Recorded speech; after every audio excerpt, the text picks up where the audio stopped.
Hello, welcome to Beau Hannam Guitars and Ukuleles. This video I'm going to be talking about something I didn't think was kind of necessary until I started teaching guitar making back at Gilet Guitars in Sydney.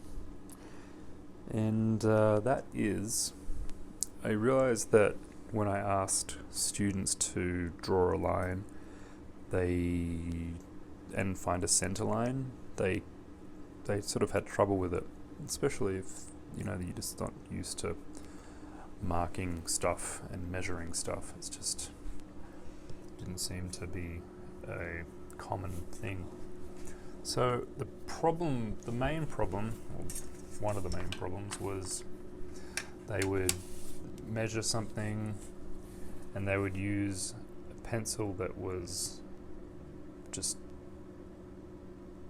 not at all in any universe sharp. So they would kind of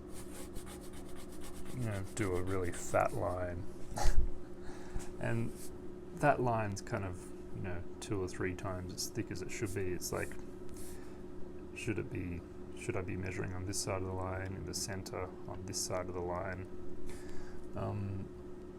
And sometimes you'd see lines 2 mils thick.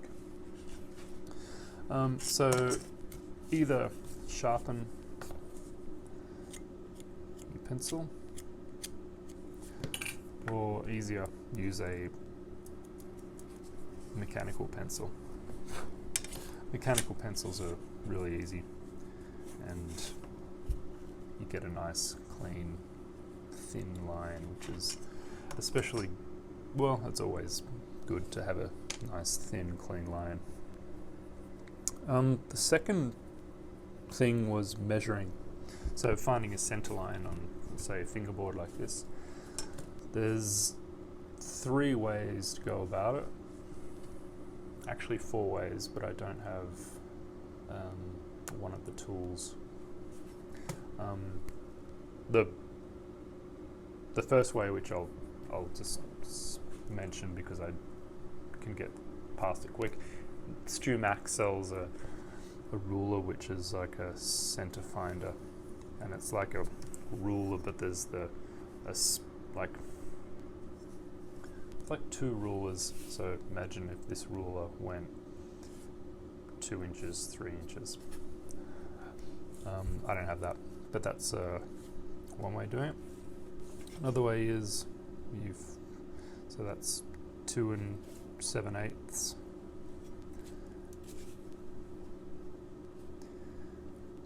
And then you just find the center of that.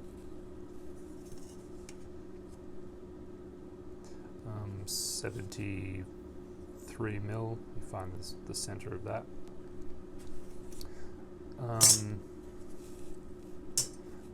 The next way is to use a center finder. Don't ask me where I got this, because the guy who I got it from has stopped making them. There might be another person who is going to make these. We shall see. But this is just a really quick center finder. Bang. The last way, and the way that I usually do it, unless this is quickly at hand, is to use one of these. Well, these can act like a ruler. So, 72.8 mil, divide that in half, and you got the center. But I usually don't even turn these on when I'm finding a center line. What I do, and this is the main trick that I wanted to show you, and why I'm doing this video. So I'm not looking at this, so don't look at that.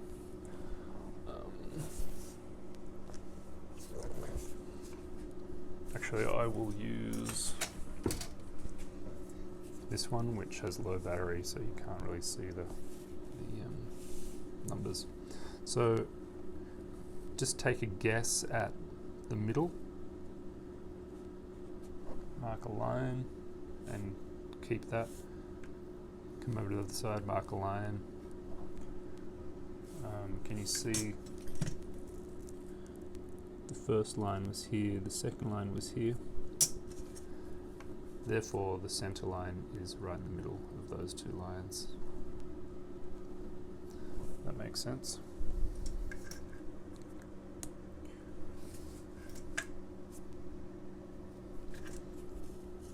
So, guess the middle. I'll go too far. There.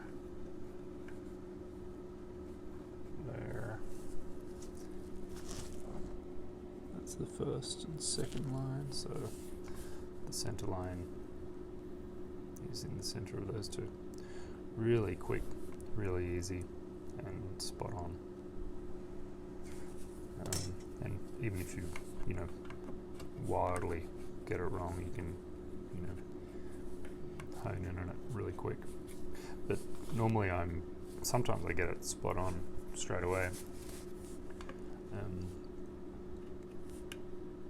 Yeah, that was really close. That's like half a pencil line difference. Also, when you're measuring a fingerboard, it doesn't necessarily have to be exactly in the middle. So if the fingerboard taper is like this, and the fingerboard is this wide, this is the wood, this is the template of the fingerboard that you'll be using. So this is the actual middle of the fingerboard, the physical middle of the fingerboard, but what you can do is move this over, and as long as this is within this parameter, then you're good, and then you can have all this to use as bindings or something else, if that makes sense. So you don't necessarily have to use the middle of the fingerboard as the center line of the fingerboard. You can move it over, and I've done that, and it's good if there's a knot halfway up the fingerboard here, and you just want to miss it, and the fingerboard template is kind of going here. Or if way up that end, the grain line kind of goes like this or something, but over here it's nice. So if you use the real middle of the fingerboard, you would be getting quite a lot of this side, which is not the nice side. But if you move the center line over a little bit, you will cut out this funny grain, and sometimes I move it over, as long as you move it over just a little bit less than the full width of the fingerboard, you're right. And with an ebony fingerboard or something, you can cut these down as bindings. Not really on a guitar. Actually, a fingerboard would make a guitar binding for the side, or the two bindings you need if you have a cutaway. That works. And also headstocks, fingerboard bindings, end grafts, other little bits. Yeah, so my main tip would be just, you can use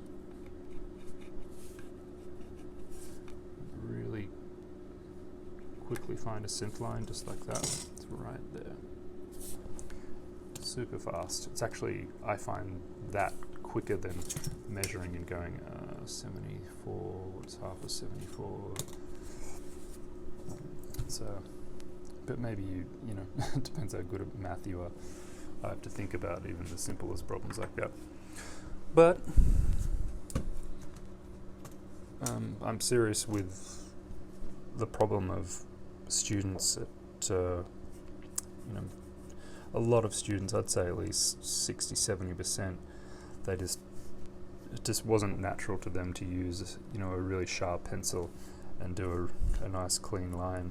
They just sort of made a fat mark like that, and it was like, I can't measure off that. So often the first thing I taught them was how to sharpen a pencil, which is a pretty weird thing to learn, but it just seems obvious, but a lot of things aren't obvious to a lot of people, including me. So there you go, center lines, drawing lines, scribing lines, using these to find a center point without using the numbers. I hope that was of help and of interest. And if you have any topics you wish me to talk about, just let me know. Thanks very much. Bye.